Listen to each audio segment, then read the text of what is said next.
15 अगस्त 1947 को देश आजाद हुआ। देश की इच्छा के खिलाफ नेहरू देश के प्रधानमंत्री बन बैठे और फिर नेहरू के मनमाने फैसलों का खामियाजा देश भुगतने लगा। तानाशाही पर लगाम लगाने के साथ लोकतंत्र की स्थापना के लिए बाबा साहेब की अध्यक्षता में संविधान लिखा गया। संविधान में लिखे गए न्याय और समानता के सिद्धांत कांग्रेस की तानाशाही में बाधा उत्पन्न करने लगे थे, क्योंकि कांग्रेस का संविधान, न्याय और समानता से दूर दूर तक कोई वास्ता नहीं था। आरक्षण से लेकर वंचितों के उत्थान तक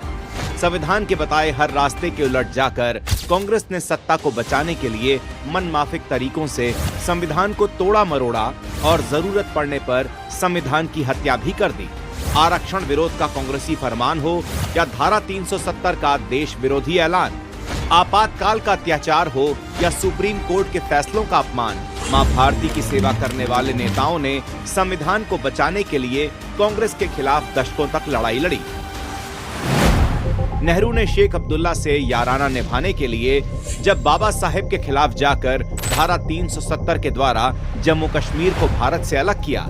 तब संविधान की रक्षा करने के लिए डॉक्टर श्यामा प्रसाद मुखर्जी ने धारा 370 का विरोध करते हुए अटल बिहारी वाजपेयी जी के साथ जम्मू कश्मीर में बिना परमिट के प्रवेश किया और डॉक्टर मुखर्जी ने धारा 370 का विरोध करते हुए अपने प्राणों की आहुति दे दी। इसी तरह नेहरू की बेटी इंदिरा गांधी जब आपातकाल लगाकर संविधान की हत्या कर रही थीं, तब भाजपा के राष्ट्र प्रथम के संकल्प पर चलने वाले नेता ही थे, जो इंदिरा गांधी के अत्याचारों और जेल की यातनाओं को सहन करते हुए बाबा साहेब के संविधान को बचाने में लगे थे। राजीव गांधी ने जब शाहबानो केस में तुष्टीकरण के लिए सुप्रीम कोर्ट का फैसला पलटकर संविधान का उल्लंघन किया, तब भाजपा ही थी जो समान अधिकारों के लिए कांग्रेस का डटकर मुकाबला कर रही थी। नेहरू से लेकर राजीव गांधी तक पूरी ताकत से आरक्षण का विरोध किया गया,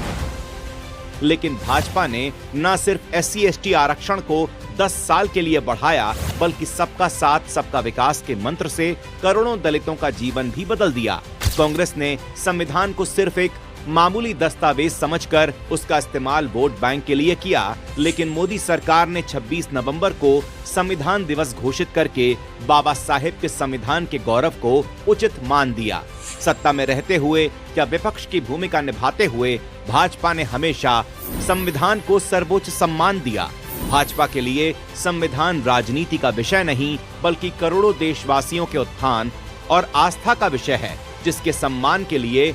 दशकों पहले भी भाजपा ने बलिदान दिया था और आज भी अपने प्रयासों से बाबा साहेब के योगदान और संविधान को संरक्षित कर रही है।